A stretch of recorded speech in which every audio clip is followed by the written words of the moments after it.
12월 17일 수요일 복음이 이끄는 일상 시작하겠습니다. 오늘 제목은 진정한 용서란 무엇인가? 최근 인기 있는 드라마를 보면 주로 복수에 관한 내용이 많습니다. 아마도 제가 이 글을 쓸 때가 그 그로리라는 그 송혜교 나오는 드라마가 있고, 그리고 그때 송중기 나오는 드라마 중에도 무슨 빈센조라고 그런 게 있었죠. 그래서 인제 둘 다 이혼해서 좀 기분이 안 좋아서 그런지 복수하는 어떤 그런 내용의 드라마가 이렇게 좀 연속해서 나올 땐가 하여튼 그랬을 때였을 것 같아요. 그래서 뭐 주로 복수에 관한 내용이 많죠.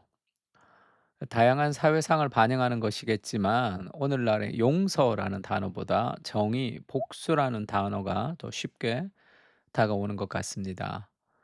팀 켈러는 이런 사회적 상황 속에서 진정한 용서를 찾아야 한다고 말하면서 네 가지 실천 방안을 언급합니다. 팀 켈러 용서를 말하다라는 책에서 이제 얘기를 하죠. 그러니까 우리가 너무 선과 악을 좀 구분해서 이렇게 뭐 내란을 일으켰다고 할 때도 선과 악을 너무 구분해서 그 사람과 그 사람의 행위를 구분하지 못하고 그 모든 것을 다 이제 처벌해야 된다. 누구는 죽어야 된다. 뭐 이렇게 이제 함부로 얘기하는 경우가 많은데, 하나님은 악인이 죽는 것을 기뻐하지 않습니다. 그가 회개하기를 바라시고요. 그러니까 그 사람을 향한 긍휼과 그 사람이 하는 행위에 대한 처벌은 같이 갈 수 있는 거죠. 그러니까 사랑과 정의가 같이 갈 수도 있습니다. 그래서 또 누군가를 볼 때도 마찬가지예요. 첫째는 네 가지 중에 이 첫째 네 가지 중에 용서의 첫 번째는 용서는 진실을 말하는 데서 시작되어야 합니다. 단순히 양해하거나 적당히 은폐할 것이 아니라 그의 잘못을 드러내야 합니다. 그러니까 그의 잘못을 드러내, 그 잘못을 내가 그냥 없다 해 줄게, 눈 감아 줄게, 이게 용서가 아니라 그가 무엇을 잘못했는지에 대한 구체적인 그의 잘못이 드러나는 것, 그것도 그거의 첫 번째 용서의 시작이죠. 그러니까 그 사람과 그 사람의 행위를 구분해서 그 사람의 잘못이 좀 드러나야 되죠. 그냥 적당히 눈 감아 주는 것이 아닙니다. 두 번째는 내가 잘못한 사람을 불쌍히 여기는 긍휼이 필요하죠. 왜냐하면 가해자를 자신과 다른 악한 존재로 볼 것이 아니라 같은 죄인으로서 그와 같 그와 자신을 동일하게 여기는 마음이 필요하죠. 이게 복음만이 가능하게 되는 겁니다. 그 사람의 죄를 지적하면서도 그 사람을 긍휼히 여길 수 있는 것은 '나도 하나님의 은혜가 없었다면 저렇게 되었을 수도 있는 죄인이라.'라는 그런 동질감이죠. 죄인의 동등됨입니다. 우리가 요즘에 캐더헌 같은 그런 애니메이션이 많은 사람들에게 좋은 영향을 미치기도 하고, 그게 미국 외국 같은 데서는 부모님들이 더 열심히 아이들을 보여준다 그러더라고요. 그게 자극적이지 않으니까. 근데 캐더헌을 보면 좀 한국적인 요소 중에 어떤 게 있냐면 선과 악이 구분되지 않죠. 그 여자 그 싱어가 이 뭐라 문신 같은 게 막 나오는 그런 인제 악한 존재로 이렇게 나오잖아요. 그리고 진우라는 그 친구도 어 좀 100% 악하다기보다, 그러니까 그 안에 선과 악이 공존하는 그런, 그러니까 누구를 또 선하다 누구를 악하다 이렇게 함부로 할 수 없는 그런 선과 악의 어떤 그런 구분이 명확하지 않는 그런 모습이 좀 더 색다르죠. '색다르다. 이제까지 보던 그 허리우드 영화와는 좀 다르다.' 그런 해설을 좀 읽은 적이 있습니다. 그러니까 동등하게 보는 거죠. 세 번째는 그 사람으로 인한 손해를 내가 부담하는 거죠. 진정한 용서는 상대의 죄를 계속 상기시켜서 고통스럽게 하고 싶을 때도 그렇게 하기를 거부한다는 뜻입니다. 그래서 누가 뭐 이렇게 좋지 못한 일을 했어요. 부부 중에 한 사람이 굉장히 실망스러운 일을 했습니다. 그러면 싸울 때마다 그걸 계속 들추어내 가지고 결국은 자기 자신에게 유리하도록 그렇게 만들어 가는 것은 그건 용서라고 할 수 없죠. 자기 의를 내세우는 겁니다. 그래서 그런 얘기가 있죠. 팀 켈러의 설교에서 그런 표현이 있습니다. 알코올 중독자 남편이 있는데 그 알코올 중독자 남편이 인제 회복되지 못하는 거는 이 와이프가 계속 알코올 먹는다고 계속 인제 쥐잡듯이 사람을 잡는 거예요. 그러면 그것에 대한 그 시달림이 너무 커서 또 알코올을 먹고, 그러면 또 계속 쥐잡듯이 잡고, 그래서 결국은 이제 그 아내는 그 남편을 사랑하기 위해서 통제한다고 생각하지만 그 통제의 우상 속에 갇혀 있을 수도 있다. 그런 이야기를 하기도 합니다. 그래서 상대방의 죄를 계속 상기시켜서 고통스럽게 하고 싶을 때도 그렇게 하지 않기를 선택하는 것. 그것이 손해를 부담하는 거죠.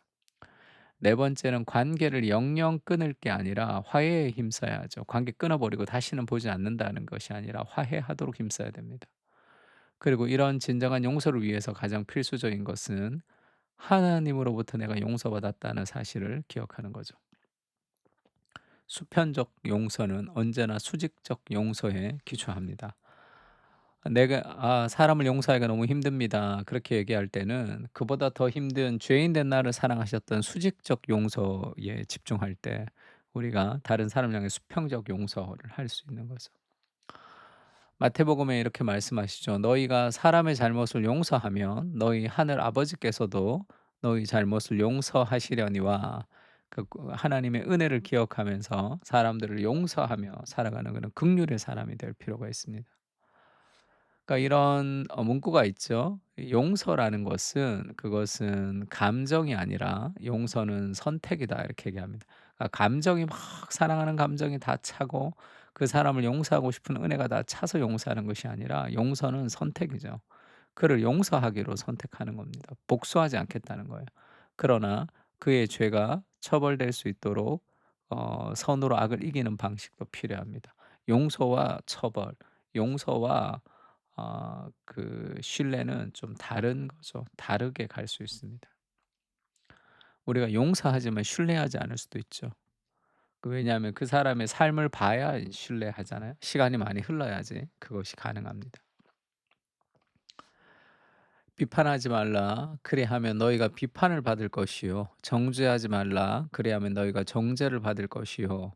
용서하라. 그리하면 너희가 용서를 받을 것이요. 그러니까 사람을 향해서 좀 나쁘게 생각하지 말고 그 사람을 긍휼하게 보는 연습이 좀 필요합니다. 모든 인간은 자기 중심성을 갖고 있기 때문에 내 생각과 내 판단대로 사람들을 이리저리 재단하는 경우가 많아요. 얘는 이렇고 쟤는 저렇고 그 사람이 이렇고, 그건 다 틀린 거예요. 대부분 다 틀립니다. 타락한 내가 생각하는 그 본성이 좀 틀릴 때가 있죠. 그러니까 누군가 저에게도 누군가의 평판을 얘기할 때가 있습니다. 솔직하게 미안하지만 저는 믿지 않습니다. "아 그래." 이렇게 얘기하지만 그 사람이 나한테 하는 평가를 저는 믿지 않아요. 왜 인간의 모든 그런 판단은 그것은 오류가 많기 때문에 그렇습니다. 그 사람 뭐 이렇고 저렇고 이렇게 제3 자 이야기를 하는 것은 별로 도움이 되지도 않을 뿐더러 내가 사람을 잘 파악한다고 생각하는 모든 것은 다 교만과 죄로부터 기인하는 경우가 많아요. 늘 '내가 사람을 잘 모른다.'라고 생각할 필요가 있습니다.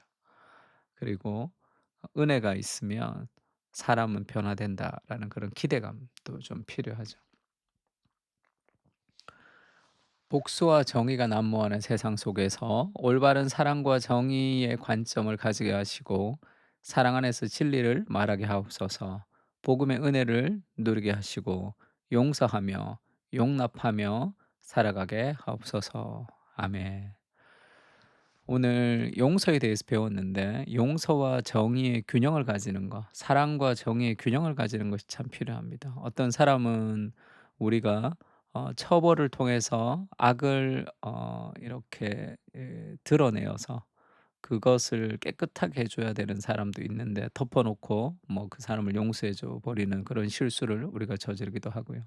정말 용서해야 될 사람을 용서하지 못하고 끝까지 자신의 억울함과 그런 것들로 원한을 품고 살아가는 그런 사람들도 있습니다.